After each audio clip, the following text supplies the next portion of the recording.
What was the last time that you cried from joy? Oh, like a few minutes ago. Like I was FaceTiming with my best friend, and I have been rewatching Broad City recently, but I haven't rewatched it since moving out of New York. And at the end of this show, the last few episodes is one of them is moving away, and she literally verbatim says, "I'm turning 30. I don't want to be in New York anymore." I see them so much in my relationship with my best friend. And so I was like telling her about this and about how much I missed her. And so I just cried talking about the finale of Broad City today. Honestly, like I'm about to cry again. But it's happy cry, you know? It's bittersweet but happy. Yeah.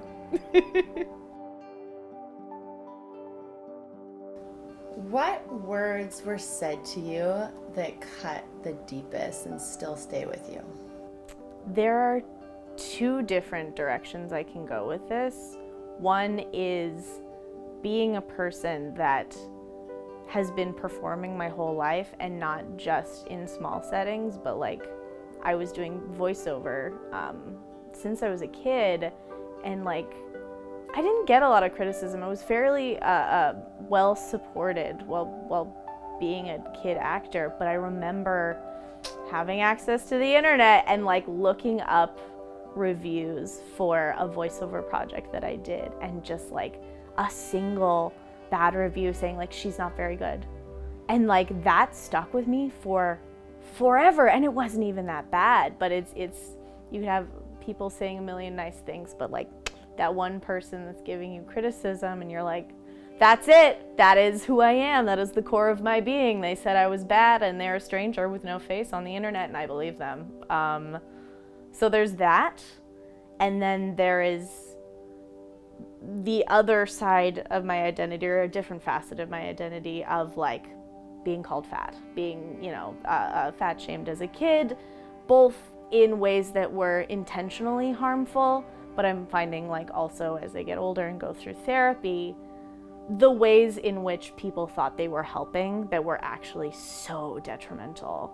And those, more than the shitty random comments from people that you don't know, those are the things that stick with you and really become part of your identity, that you then have to unearth. Like all of the things that I thought were true just because someone said them once offhand, that I have now in my adulthood had to go back and be like, oh, why do I believe that? Oh, it's because a person I trusted said that once in a very formative time in my life. And like my journey around like diet culture and fat phobia has been huge for that. Huge.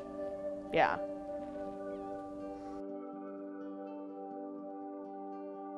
If you could go back and change one decision in your life, would you? And what would it be? No, absolutely not. Because that is a ball of yarn. I can say that immediately. There is no single thing that would change my life. Like, if I could say one thing, it would really be a collection of things, and it would be developing a work ethic from an earlier age. Like, I was just talking to my voice teacher about this morning, where it's like, if you are a quote unquote gifted and talented kid, then you don't learn a process, right? So like, I wish that I had learned a little bit more of that. But even among that, like if my parents had forced me to keep up with dance, or it can swing to the other side of like stage parent of do I even like performing, or am I just doing it because I'm being forced to? So I don't even think I could confidently say that answer. So I'm gonna stick with no, because it's a dangerous and slippery slope. There. Didn't even have to think about that one. I was like, nope. I don't fuck with going back, and I don't fuck with regrets like that. What are you holding on to that's holding you back? It is simultaneously the fear of failure and the fear of success. And it's like, I don't know, my wrist cracked. I don't know which one is holding me back all the time, but it's one or the other that is preventing me as an artist from doing the thing sometimes. Usually I think it's a fear of failure, but I do think that there's like an underlying fear of change due to success as well. But perfectionism and doing the thing wrong, which is wild as an artist, because that is most of what you do, and art is so subjective, so it's always wrong to someone. But I'm afraid of it being wrong to me, to the point where like I will miss goals because of it. I find being a woman as well, Yeah. like we are taught to constantly question everything we do. Absolutely.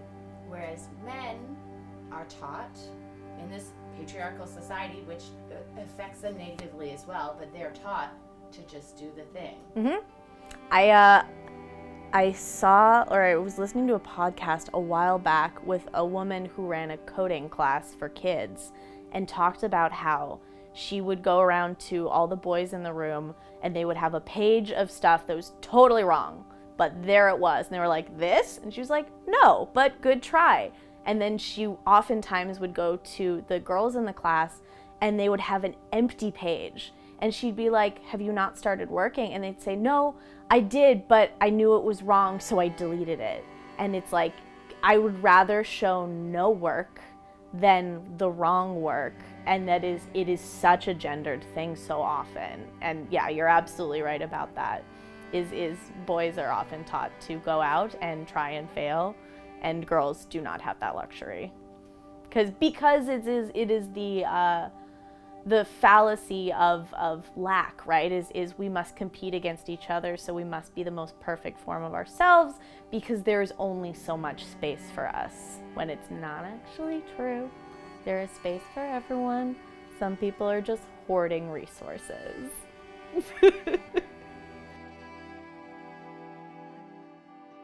What is something, if anything, about you that you still feel shame around? I feel shame as a people pleaser and I think more shame about it now than I used to, because I used to think, oh, I'm just so nice that I want everyone to feel happy and I want to say yes to everyone all the time. But now I understand more that people pleasing is sort of manipulative, can be. And so now I am toggling between like, oh, am I doing this because I'm nice? Or am I doing this because I am somehow subconsciously trying to manipulate someone into seeing me a certain way, or as a way to like gain favor for the future or something. And I don't know yet. And so sometimes it makes me feel gross. But I think, as opposed to the shame that I would have in the past about my body or you know, whether or not I was skilled at the things that I'm trying to do in my life, this shame I think might be useful because it's introspective, and I think it might actually make me a better person. So I'm hoping that the shame I feel is productive.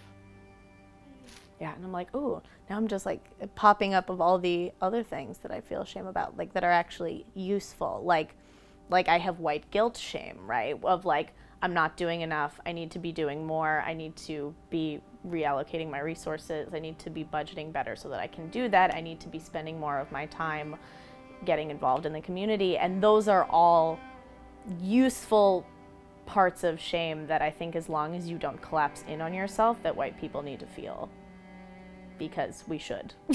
So it's like, as long as I don't run from it or make excuses for it, then it is still, much like the shame about people pleasing, a teaching moment that I will hope makes me a better person.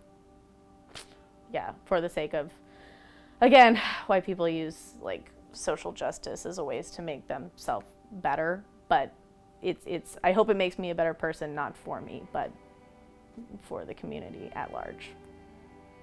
I was listening to a podcast the other day where someone said people are mistaking peace for quiet. And those are different things. Is like, peace requires justice. Quiet requires none of that. And so like, peace, not quiet.